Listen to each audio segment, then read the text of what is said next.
Test 1. You will hear a number of different recordings, and you will have to answer questions on what you hear. There will be time for you to read the instructions and questions, and you will have a chance to check your work. All the recordings will be played once only. The test is in 4 sections. At the end of the test, you will be given 10 minutes to transfer your answers to an answer sheet. Now turn to Section 1. Section 1. You will hear a conversation between a clerk from a moving company and a woman who wants to relocate to the United States. First, you have some time to look at questions 1 to 6.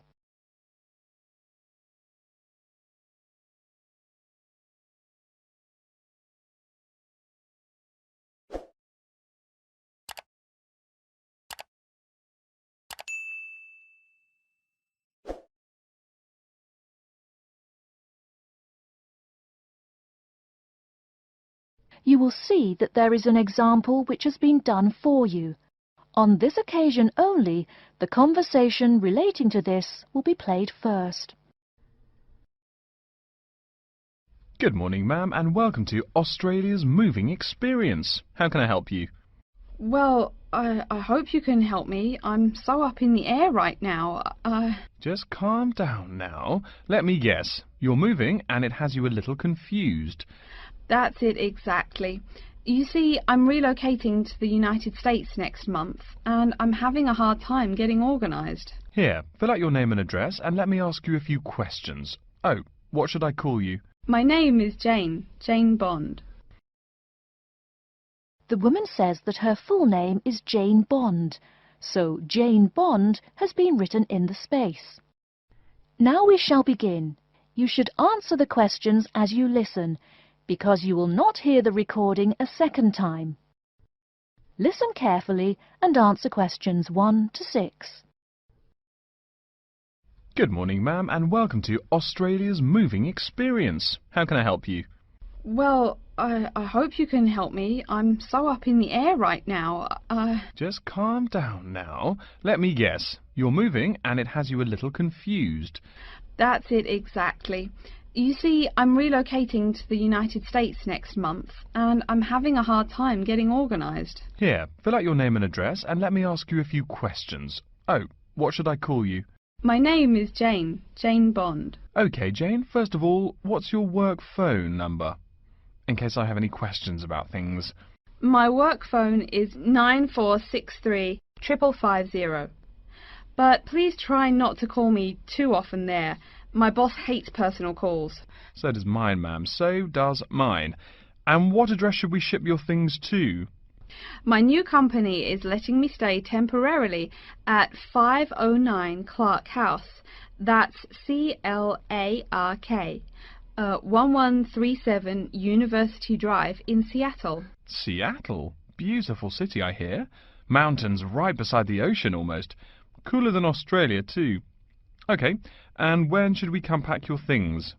I guess that would be on Monday, March 11th. Do you want any help with an after-packing clean-up? We do that for a small additional charge. Yes, that would be helpful. I promised the landlord I'd give her the keys back by 5 p.m. on Thursday the 14th. Great. We'll just schedule the clean-up for that day. That way, the place will smell clean and there'll be no dust. Well, you do think of everything. Oh, how much is this going to cost? Here is a list of our basic prices. Oh dear, this seems rather expensive. Yes, ma'am, but you're paying for the best. We're careful and we're fast. Like we say, the only thing we break are speed records getting you moved. Well, maybe that's so. Oh, I nearly forgot to tell you. I don't want my furniture shipped with me. I won't be looking for an apartment till after I arrive in America. Would it be possible to put my furniture in storage here for a month, then have it sent along later? Of course, we do that all the time. A couple of other things. Here at A Moving Experience, we try to pack your things logically. We don't just throw stuff in boxes. Before you hear the rest of the conversation, you have some time to look at questions 7 to 10.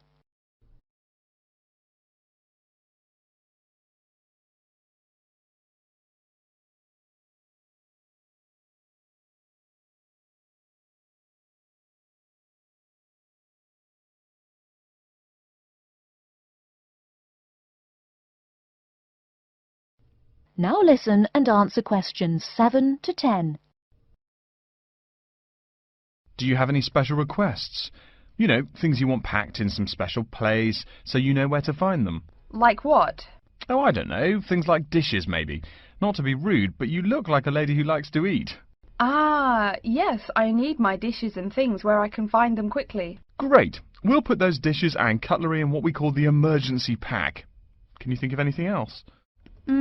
I do have an antique tea kettle my great-grandmother gave my mother. I wouldn't want to lose that. So I guess you'd better put that in storage with the furniture. Grandma's tea kettle with the furniture. Got it. Say, how about things like your alarm clock? You don't want to miss your plane on the big day, right? Well, you certainly think of everything. Yes, that's right. I'll also need my alarm clock where I can find it. Fine, we'll put that in your personal package. And of course, we'll give you a list of where we pack everything. So all you'll have to do on Thursday the 14th is grab your luggage on your way out the door. I couldn't help noticing the new CD player you're carrying. Is that a Samsung? Why, yes it is. One of their best. Cost me nearly $100, it did. Do you want to take special care of it? I mean, it's brand new. Take care of it, but nothing special. You can just put it in storage with the furniture. That looks like everything we need here. I guess you're all set. That was certainly quick. Thank you, young man. This has been a most moving experience. That is the end of section 1. You now have half a minute to check your answers.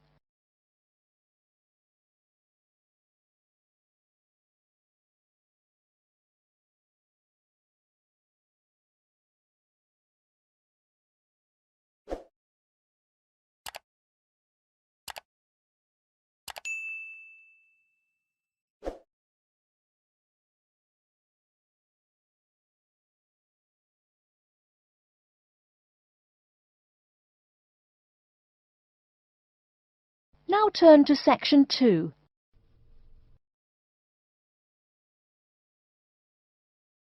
Section 2. You'll hear an introduction to a conference on computer system language learning. First, you have some time to look at questions 11 to 16.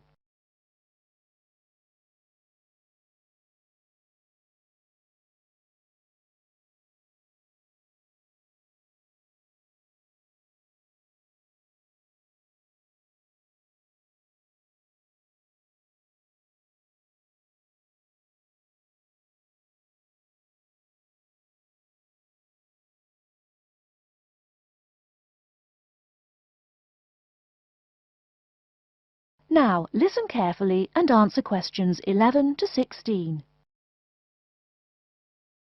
Good morning, everyone, and welcome to the second annual Wallabaloo Conference on Mastering Computer Languages. I hope you all had a good trip. Before we get underway with today's program, let me fill you in as to what's on tap for tomorrow, Sunday, February 19th. At 9 a.m., right here in the main hall, we'll be hearing a lecture from Dr. John Smith about computer as teacher. Professor Smith from the University of Melbourne is a world-class expert in the field of computer-assisted education, and his talk promises to be both stimulating and informative. Immediately afterwards, at 10:30, there will be a presentation of papers by various delegates. That, however, will take place in the garden room on the ground floor. If you don't yet know, the garden room is also called the ballroom, and will be gathering at the west end, the slightly raised area called Level 2. Just look for the crowd. If you get lost, there are signs in the foyer. After all that thinking, talking and listening, I expect everyone will be a bit weary. So at 11:15, there will be a break for coffee, cookies and other light refreshments. These will be available at the aptly named refreshment stand, placed by the door back here in the main hall. Also, if you choose to skip the formal lunch, you can buy a packed lunch at the stand for a reasonable price. I strongly urge you, however, to join us at the formal lunch. That won't be till 1 o'clock sharp, so you have time to stroll about town a bit. We'll be eating at the Seaview restaurant. The restaurant is located right here in the hotel on the top floor. It's a good dozen flights of stairs, so I suggest you take the lift on the ground floor, eh? If you're not fond of fish, there's an all-you-can-eat barbecue available as well. They even offer wallaby meat. After lunch, we'll troop back downstairs to level 2 in the ballroom for the presentation of further papers, which will begin at 2 p.m. Please try to be on time. I know you'll be a bit tired after lunch, but the ballroom echoes so with people coming in late. Thank you in advance. Once we've heard the papers, we'll break for afternoon tea at 3:10 p.m. No need to walk. The manager of the refreshment stand has graciously agreed to have tea served in the ballroom. He's even promised us some special scones, baked from a recipe of his dear old Scottish grandmother. Then, tea being drunk and scones munched, we'll retire here to the main hall for some closing remarks and questions. So, by 5 o'clock, we should have the conference wrapped up. But the fun isn't over. This is Australia, mates. We'll be flocking to the hotel's own Palm Lounge on the east side of the foyer for an informal reception. You can relax, mingle with the other delegates, and let your hair down a bit. This will run from 5:10 to 6:10, though you're free to stay as long as you like. The lounge manager has informed me that for the duration of the actual reception, you can have all-you-can-drink beer for $20 with purchase of an advance ticket. Before you hear the rest of the talk, you have some time to look at questions 17 to 20.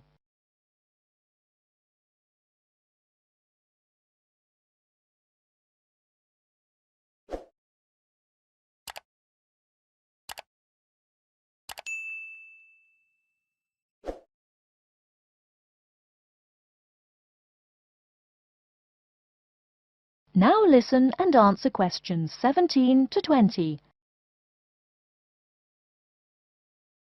And yes, tickets can be purchased from any conference organizer or at the front desk any time between now and the start of the reception. I suggest you come by tomorrow evening to pick up the tickets, since the conference hall only holds 800 people. That way you can also get your journey planned ahead of time and be sure not to miss this truly memorable conference. If you want cocktails, however, I'm sorry, you'll have to pay for those at the regular price. Oh my goodness! Speaking of paying, I see I forgot to tell you a couple of things. The first is about lunch. The charge for the lunch will be $15 for all you delegates. If you have guests with you, the cost is $25 for the general public and $6.50 for children under the age of 10. That's $15 each, not total for everyone. Another item is about the lunch menu. I very much urge you to try the fish. I mean, look at the restaurant's name, the Sea View. As the name suggests, it is a famous seafood restaurant. The chef is a Basque from Spain, and he really gets quite put out when people ignore his fish specialities for burgers or barbecue. If fish isn't your thing, though, try the steak. He makes an exquisite filet mignon topped with blue cheese and mushrooms. Finally, if you'd like to buy a ticket, you can have both lunch and unlimited beer for $35. I should have mentioned that earlier, but I am a bit forgetful. Maybe I should avoid the beer after the conference, eh? Well, I've said my bit. Are there any questions? That is the end of section 2. You now have half a minute to check your answers.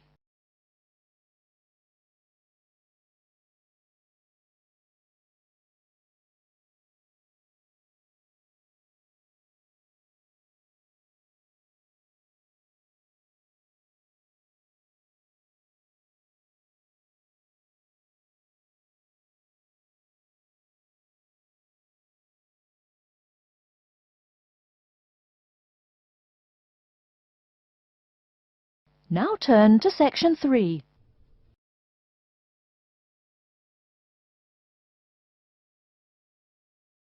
Section 3. You will hear a student called Tina asking Professor Van Diesen for advice on choosing courses.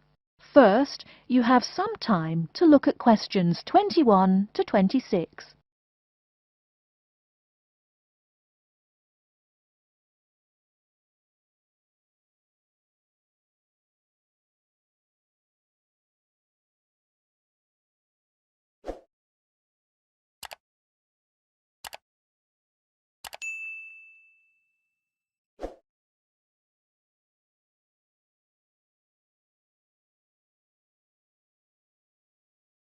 Now listen carefully and answer questions 21 to 26. Hello, are you Professor Van Diesen? Yes, I am. And who might you be? Oh, sorry, my name is Tina. I'm a freshman here. They told me I should ask you for advice in choosing courses. Well, that's part of what I'm here for. Please come in and sit down. Now, what are your questions? I almost don't know. Everything is so confusing. Like, what is a specialized course? Oh, easy. A specialized course is one that is compulsory, meaning it's a requirement for your major, and regular, so you can't place out by taking a proficiency exam. That sounds pretty strict. Then what are all these general courses? I seem to have to take so many. Nothing to be alarmed over. These are courses open to all students and not directly related to your major. The university offers these general courses to choose so that you can become more well-rounded individuals. For example, I see you're a microbiology major, so it might be a good idea to take some literature or history courses so that you can know something besides all science. You mean these courses are like for fun?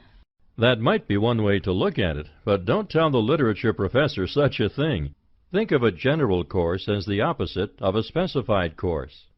A specified course is one that pertains directly to your major. So, can I take any microbiology course I want? Let's see. Oh, those courses used to be open to microbiology students only. The good thing is now it's open to students on a flexible schedule, so it's not only for full-time students. So the answer is yes, if you have the instructor's permission. May I ask you why you chose microbiology? Well, I also like plain old biology too. You know, full-size animals. I might even become a veterinarian. Could I take some biology classes? Well, they are open to full-time students only, which I believe is what you are. I don't know how a freshman would get along with microbiology, though. I mean, most of the students presently looking into it are from off-campus. Off-campus? Yes, you know, people who use it in their work at hospitals, laboratories, even a police detective. Why did you choose microbiology, if I may ask? I don't think you quite answered that. Well, eventually I want to be a doctor. At least my dad tells me so. If I may say so, young lady, you seem a little uncertain. Still, I think that might be a good idea for a career. Of course, if you're thinking about being either a doctor or a vet, you should take some medical science classes before you even think of applying to med school. Great! What should I take?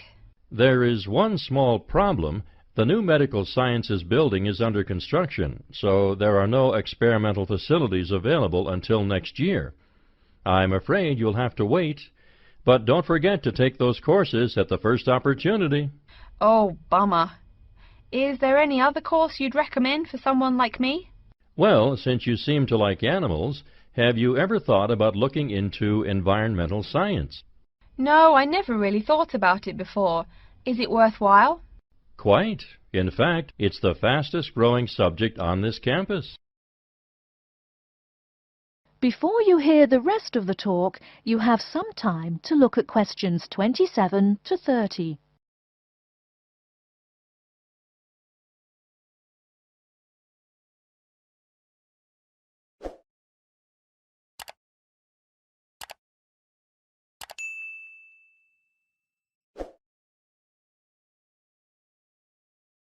Now listen and answer questions 27 to 30. I'm sorry, I couldn't help noticing the long list of classes you've written out there. May I have a look? Oh, sure. Medical science, statistics, laboratory techniques, medicine, mathematics, computing. My, a bit of everything here. Is it too much? For your first semester, yes. What I suggest is starting out by taking the compulsory courses. Like we said before, the medical science can wait. Consider taking that in your sophomore year. I think I'd put off computing, too. I recommend to all freshmen that I talk to get the compulsory mathematics out of the way as early as possible, so take that one. It'll be one less difficult course you have to focus on when the science lab opens next year and you have to catch up on classes like laboratory techniques. Your major also requires statistics, so you have to balance 2 math classes, and no doubt you should take that. Otherwise, get your required medicine course out of the way by taking something theory-based. Oh, of course, and your environmental science class, if you're interested. The others can wait, though I think computing is definitely a good idea, even though it's not required. I see, too, on your paper there you seem to have had high marks on the entrance exam. Yeah, I guess so. Don't be shy. Have you thought about applying for a scholarship? Do they have any? I mean, my dad is always complaining about how much money it costs him. In your department there are actually 3 full scholarships available. They cover tuition and provide $1,500 cash. $1,500 cash? Party! Please, miss, the money is intended more as a textbook allowance, not party money. If you promise to behave, I'll show you how to apply. Great, and thanks. That is the end of Section 3. You now have half a minute to check your answers.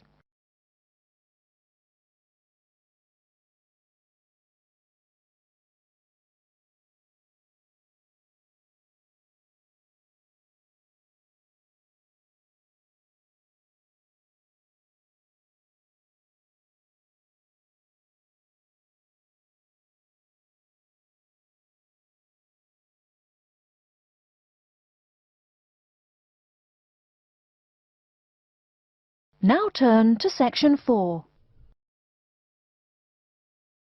Section 4.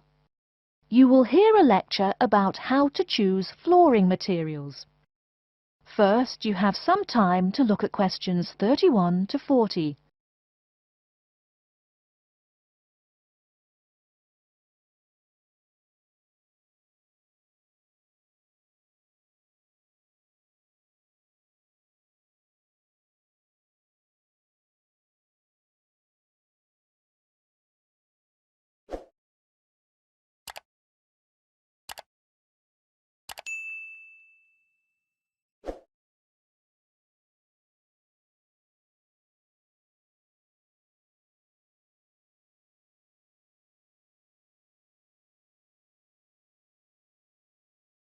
Now listen carefully and answer questions 31 to 40. We've been talking about choosing building materials in the last week. Now, a great many factors influence the choice of building materials. You can't make a house of cards, right? And people who live in glass houses and all that. Anyhow, today I'd like to say a few words about flooring. Some artificial materials can be used, like plastic for instance, which offer mixed blessings when used as a flooring surface. On the one hand, plastic is cheaper than nearly any other alternative, short of bare ground. Plastic also does not warp like wood. On the other hand, the best that can be said about plastic is that it looks like wood or stone. However, it cannot replace the real materials. As I have mentioned, I'm fixing up a new house. The decorator my wife hired told me plastic does a great job of looking exactly like plastic. Besides, it scratches easily, fades or discolors, and starts cracking within a year or two. So, if you're fitting out a sleazy hotel or plan to live in a trailer park, go with the plastic. Really though, for all intents and purposes, this leaves us with wood or stone as choices for flooring. Stone and wood are alike in at least one respect. Both go through processing before they can be put to use. Since few of us cut our own lumber or quarry our own stone, this is not perhaps a pressing concern. Still, do-it-yourselfers would do well to remember to buy only properly seasoned wood. Unseasoned wood warps, and a warped floor quickly becomes firewood, and its owner quickly becomes poorer. Likewise, except for dull-hued materials like slate or sandstone, most stone floors are polished before installation. The choice goes well beyond just wood or stone. Each type requires many further considerations. A few special remarks are called for when considering wood. For example, as always, aesthetics, personal taste and layout all play roles, as well as the type of house or room. Oh, and certainly don't forget the cost. When it comes to cost, a rule of thumb is that the softer and less exotic the wood, the lower the cost. In the US, for instance, pine is both ubiquitous and cheap. Mahogany is imported and exorbitantly expensive. If you're on any kind of budget when remodeling, it's really helpful to remember to go for the softer woods. Aside from cost, there are still lots of different factors that are important in choosing the best flooring for the job. Continuing with the example of wood, one must consider the effects of each type of wood on the mood of the room. When selecting the best wood to use, particular attention needs to be paid to its grain patterns, texture, and colour. In rooms where relaxation or deep thought is the aim, say bedrooms or the study, dark, strong-grained woods are the rule.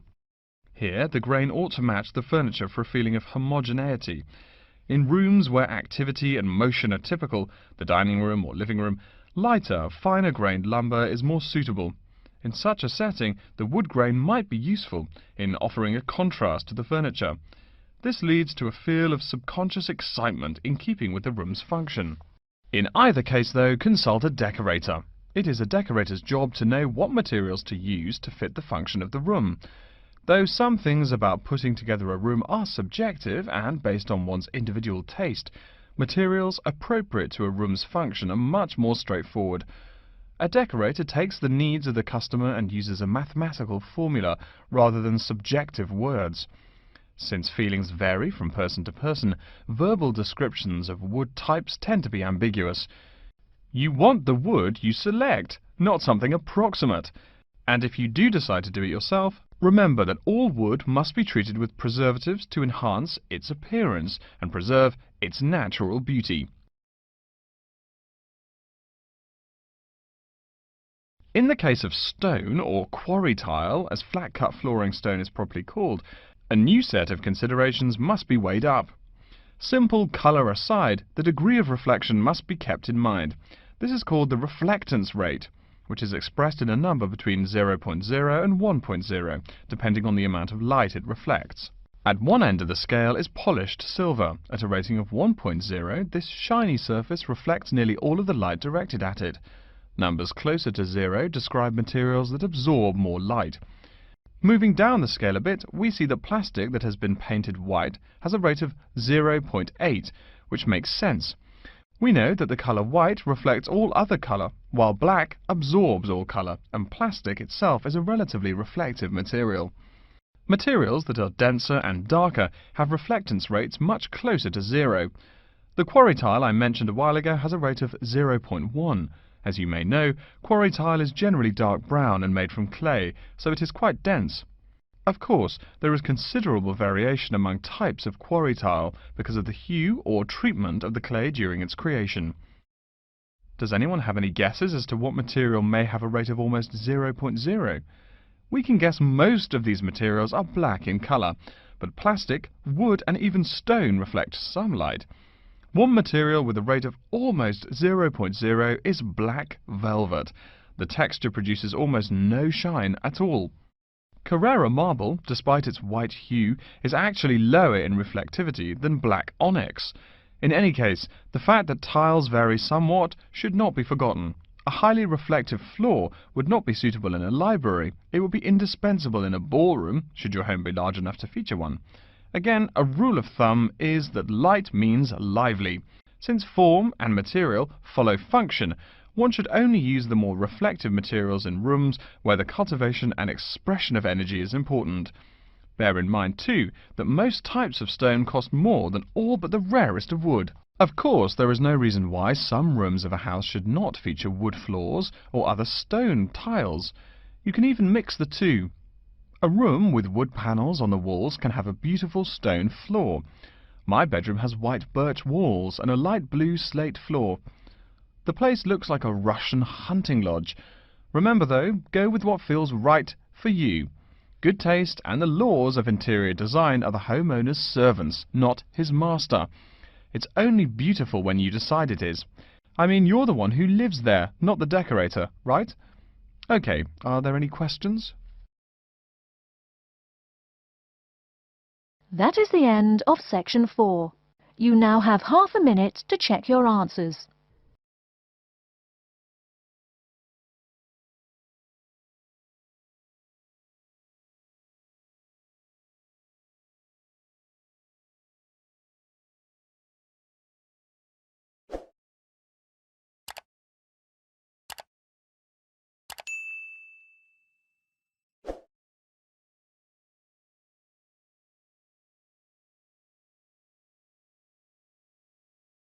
That is the end of the listening test. In the IELTS test, you will now have 10 minutes to transfer your answers to an answer sheet.